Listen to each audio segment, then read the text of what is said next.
Deck 8 pa rin tayo, tignan nyo naman. Bawat deck, meron silang mga kanya-kanyang tawag dito. Mga, ano bang tawag dito? Motif.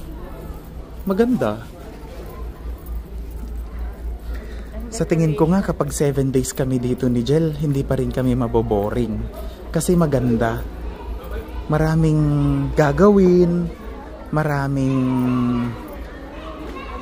tawag dito. Marami silang mga pakulo. So yun. Look at this one. Choco bar.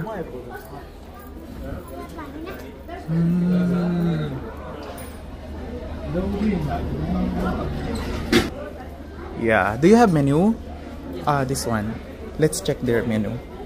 Oh, meron silang hot beverage. Okay na. Hot chocolate 30. Diba? Parang sa labas lang. Almond latte, 24 reals. Pwede na. Diba guys? Hindi na ganun kasyadong mahal. Ayun naman si Jel. Magche-check siya ng mga chocolates. Tanungin natin kung saan made yung chocolate nila. May mga iba't ibang klase din sila ng chocolate. I think per grams. Wala siyang price. Pero siguro per grams. Let's ask. The chocolate is made in Europe? Oh, on the shop.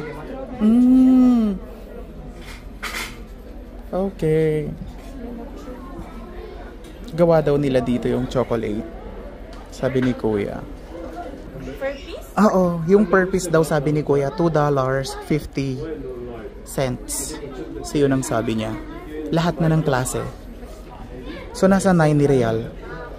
Habang umiinom ka ng chocolate, ang sarap ding tumambay dito.